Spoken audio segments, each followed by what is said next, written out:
Welcome to the SMB Community Podcast with hosts Amy Babinchek, James Kernan, and Carl Polachek. Produced by Kernan Consulting and for the international MSP community. We are dedicated to making every IT professional a successful IT professional.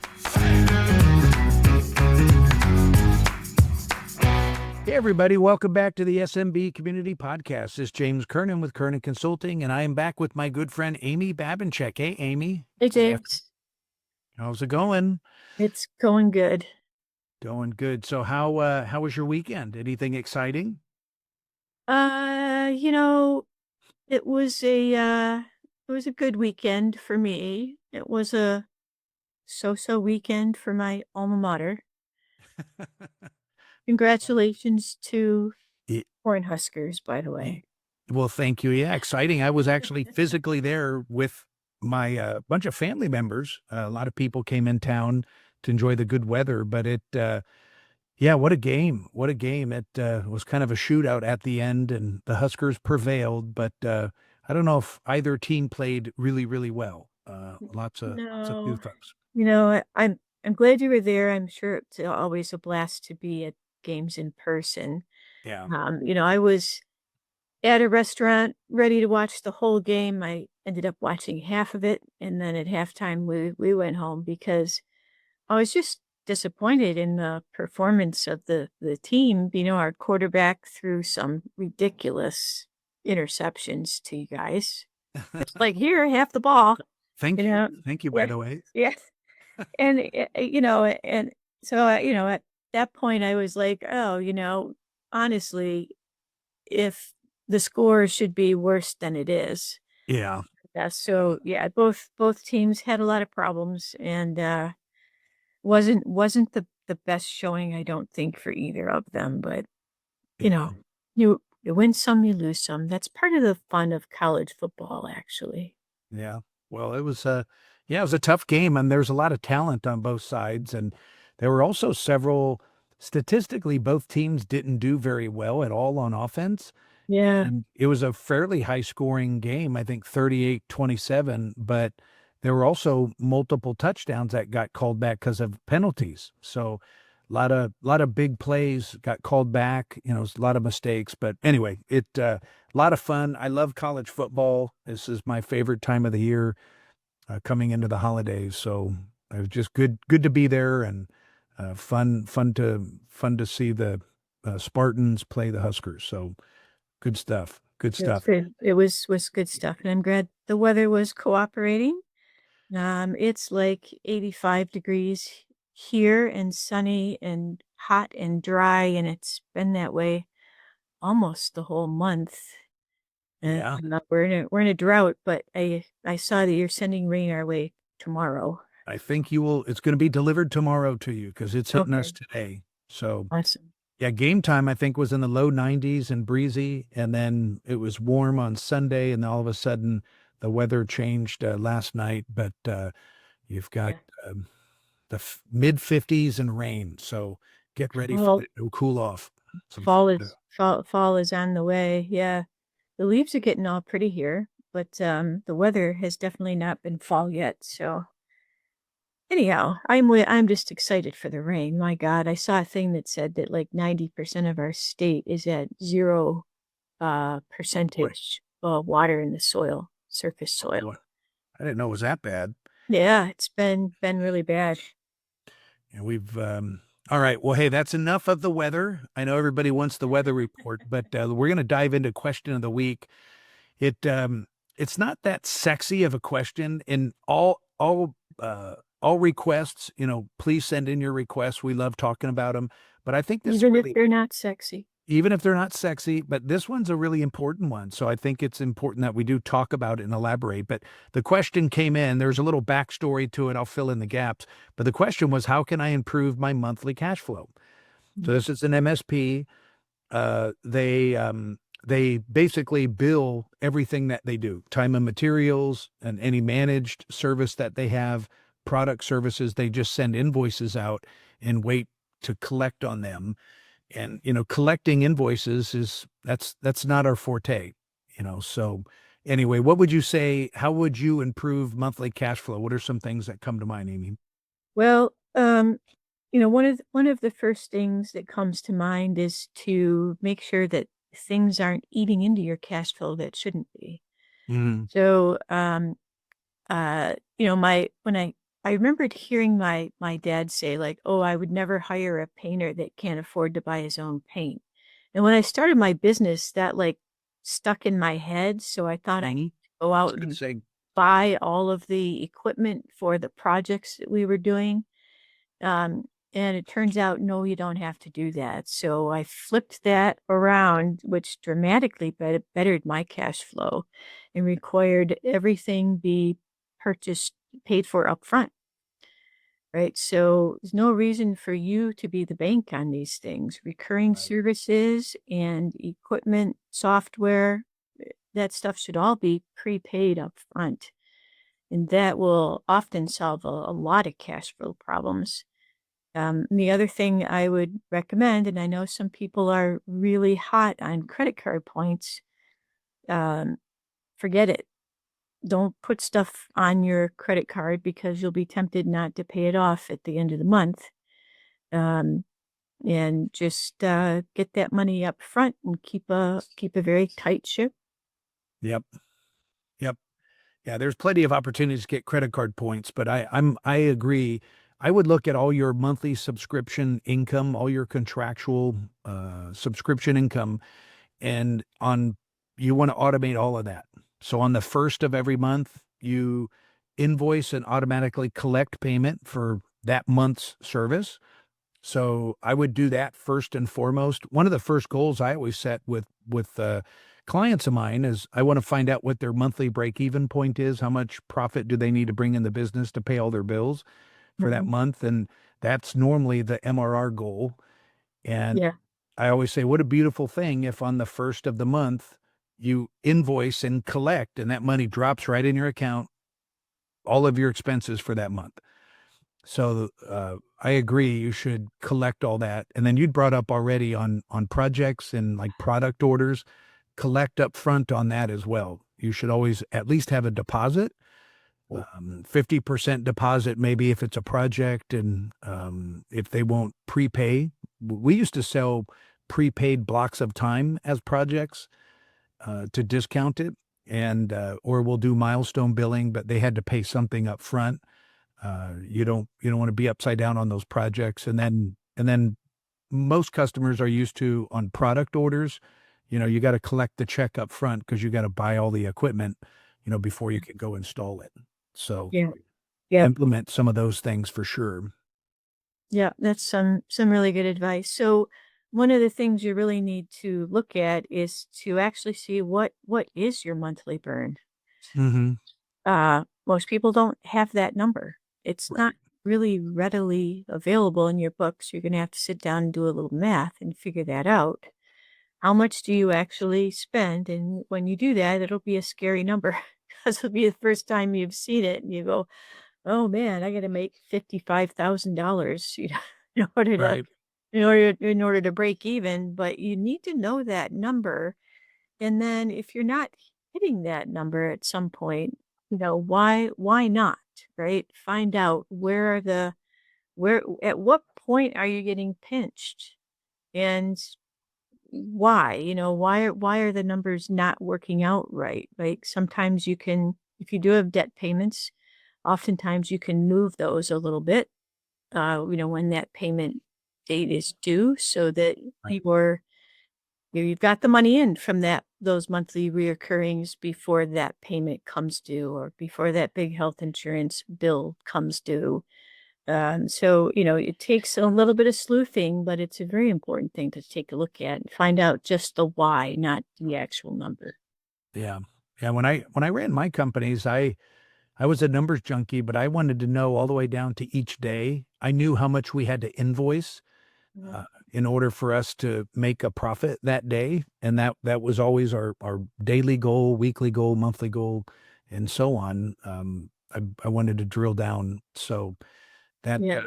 knowing those numbers is a good thing. Yep.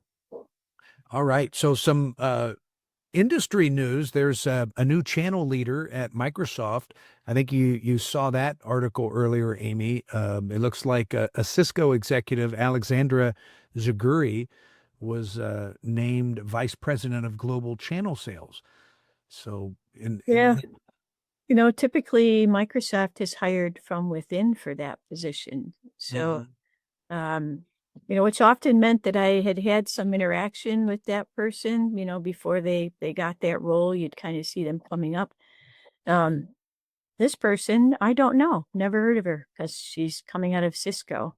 So Yeah, interesting to see what kind of different perspective maybe that brings to Microsoft. yeah, she was at Cisco for a while. Looks like she led the managed services and the as a service sales strategy for about 5 years, and then she most recently worked as vice president of global partners. So that was, Cisco's a big organization as well in the channel. Um, so it was hopefully a good hire for them. We'll see Mhm. how it translates out.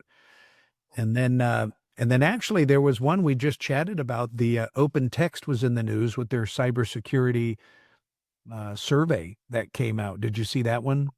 Yeah, I read that article and I took a little snippet of it, and I'm updating the PowerPoints for my class that starts up on the 16th, and I added that in because it was very interesting to me. I should probably add it into my marketing, but I didn't. I just would put it in the class. The what it the piece of this, and it's a great study, and we've got the link for you. But the piece of it that really shocked me was that in 2024, 90% of MSPs said that they felt like they were ready to support AI related security needs. This is a security survey. Okay. And in 2025, this year, only 50% of them said that they were ready. That's a massive backslide. Yeah, That is huge. So, that um, is huge. you know, you it makes me sad that MSPs are not. I mean, I guess they were overconfident last year. Like, oh no, this isn't going to be a big deal. Of course we're ready. And now maybe they've dove into it and realized that, oh, we don't actually know how to go about it. So 50-50, if you're an MSP, of whether you're feeling like you're ready to actually be managing AI for your clients. That's how I read that. Yeah, and the feeling is that's almost kind of the vibe, I guess, in the streets. We've been at a lot of shows and talking to a lot of people, and um, most everything that you read, there's a lot of hype on AI, and it sounded like the overwhelming majority had a handle on it, but it sure doesn't feel like that when a lot of people I talk to. So I think maybe the 50-50 number is a little bit more reasonable. So, but yeah, that stood out to me as well. This is one of the first articles that kind of pointed out that uncertainty that I've seen. So, Yeah. So I know we talked about it last time, so I won't belittle the point, but I do have a class coming up starting October 16th that will help you get your confidence and show you how to do AI security for your clients. Use the strengths that you've got. This is not a unique problem. mhm. It's AI, but what is AI? AI is software. And how does this stuff behave? How does it get in your network? And use your manage, monitor, secure skills and wrap your head around how you're going to do that for AI. Yep, yep, great opportunity to develop your AI practice. So cool. Yeah. And then kind of dovetails into this topic on AI. There was actually a nice article out there that was talking about the SMBs are increasing tech budgets for cloud, cybersecurity, and AI. But then there was a Forrester report that came out and was really, I think, looking at the channel as a whole, but it was really looking at the big dollar spending that some of the big players are over investing in AI. And they were really pointing out it was going to take years and years to get a positive ROI. I don't think that's the case for the MSPs. We're moving a little slower probably and investing a lot less, being a lot more frugal about it. So I think that's a good thing, Yeah. especially. Yeah. I think there's a bubble out there happening. Yep. And in the big AI players, right, the folks that are trying to create the AIs, the same ones that are building these massive data centers, just pumping lots of money into it. They're not sure what they're going to get from it. They're hoping that it all works out, but I think they don't know. But the good news in that study is that SMBs are increasing their spending. That means that they're ready for change. You're right. And MSPs are in a perfect position to get those extra dollars. But you have to be able to show yourself as leader in AI in thought, right? So, Yep. you know, so most of our clients are in that SMB space for MSPs, and in that SMB space, they're ready to spend money, but they need your leadership in order to be able to make the right decision. And they're going to be looking for that and be like, okay, I know I've got to spend money. I need to talk to some people and make sure that I'm not making a mistake in where I'm going to be spending my funds. And Yep. MSPs, you got to be ready to slide into that role. Yep. Yep. Exactly. Exactly. And then kind of the last article I wanted to highlight, this was one that caught my eye because last week we talked about marketing in the channel, right? And Mhm. as MSPs, there were some surveys that were really pointing out the next generation of a business owner, and they're much younger and they were much more techy, much more online. They all grew up with the internet. Yep, they don't And want to talk to people. Yep, yeah, yep, yeah. yep. Yeah, we had that conversation. Like, how do you sell to somebody who won't talk to you?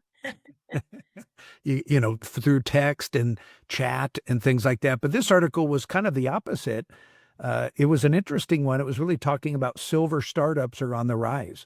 And some of the statistics that I thought were interesting is it said, what, 30% of Americans in their 70s are all self employed, and 27% of some up in the 80s.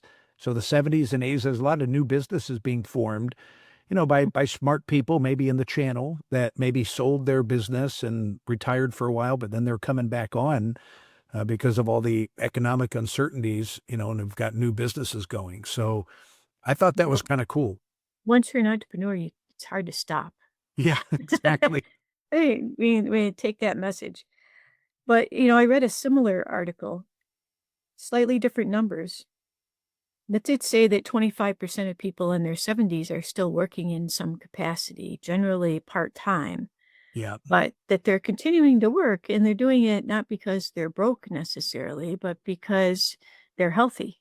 yeah. And that's Yeah. good news, that they're healthy, they've got energy, they still want to participate and do things. They want to enjoy their time off, and you got to do that when you're healthy too. True.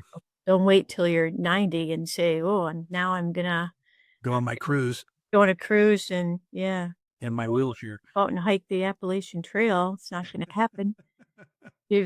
Some things you got to do when you can do them, but working part time and still enjoying life seems to be a thing that people in their 70s or 80s are doing because they Yeah.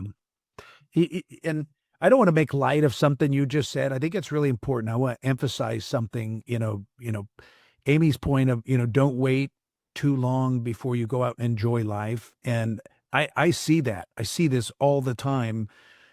Last or earlier this year, I was in Europe. I was on a nice Mediterranean cruise with my wife, and there were a lot of elderly people on that cruise ship. And these excursions, I've seen this firsthand. Life's too short. Enjoy it now, make those opportunities happen now while you can walk and you're healthy and you can enjoy it a lot more. I saw a lot of people struggling on some of those excursions and so forth. So, don't be one of those, and, make time now. You've got the money to make it available. So I want to emphasize that because I think that's super important. It is super important, James. And this is actually another thing that you and I have in common because I know we are both the tail end of our generation in our families. Yeah, When you're at the tail end, that means everybody's older than you, yeah, and in some cases, a lot older than you. I have cousins that are 25 years older than I am, yeah, and So you get to grow up watching what happens to people as they age and whether they fulfilled the things on their bucket list and stuff they thought they would do, or did they wait too long? And that caused me really to have a different attitude about it. And I always said, I was had in my head, retire a little bit every day, which to me just meant make sure that you're having fun, right? Yeah. Don't Yeah. you don't work all the time. Just, take some time out to go on that bike ride. Make sure you do take your vacations, make sure that you're having fun and experiencing life along the way, because it is very short and it will slip by before you know it. Yep. Completely agree. Completely agree with that. Well, awesome. Awesome. So for those of you who are thinking about or need help with your AI practice, make sure you go over to thirdtier.net or just message Amy directly to get more information on her class. I sat in on one of her last classes. I thought it was amazing. Encourage all the clients that I work with to do the same and to join Amy's class to learn more about it, because I know there's a lot of great ideas that we could use as lead magnets and grow our business. So I think it's a great one. And one last thing on my side, I'm excited. One of my favorite events of the year is Newport Beach, the holiday, the Q4 Mastermind event, and Newport Beach, California, coming up December 4th and 5th. If anybody wants to get a free pass for that, just message me at james@kernanconsulting.com. And that's coming up right around the corner. Yeah, take the opportunity, take your family. Something about Newport Beach is just always a fun place to be. There's a lot to do in that area. So if you haven't been attending James events and you've been waiting to do one, and this one's in December, right after the Thanksgiving holiday, so it's a great Yeah. time to take a few days, go out there, bring the family, enjoy the weather, and enjoy We're, Newport we're Beach. going to do that. We're going to do that harbor cruise, the holiday harbor cruise in Newport Harbor. It'll be So fun. I Yeah. know anything to do with yachts and big boats. Amy's interested in that, so maybe we'll twist her arm and you guys will see her there. Last time I was there, it was a family event. It was not over Christmas, but I rented one of those little, you'll see them around, the little electric boats that you can take Yeah. through canals and stuff. Yeah, I rented one of those and we took the family out and had a really good time for a few hours on that. So yeah, lots of fun stuff to do. How fun. Yeah, there was a big harbor cruise. That time of the year, a lot of the big ships and sailboats have holiday lights. So it's just gorgeous. There's holiday lights everywhere. And then you're cruising around all these multi-million-dollar properties on the water as well. And they're all decked out with holiday They're lights. So Yep, they're all decked out. no, They hired people to come and decorate their house so that you could enjoy it. So make sure you get exactly. That big bucks there. So awesome. All right. Well, hey, great catching up with you, Amy. If anybody has any questions of the week or any information that you want Amy and I to talk about, reach out to james@kernanconsulting.com, and we'll see everybody back next week. Thanks, everybody. Thank you for tuning in to the SMB Community Podcast. If you found this interesting or fun, please subscribe, share with your friends, and give us a thumbs up on your favorite social media. We would love to hear from you, so reach out anytime on the website at smbcommunitypodcast.com.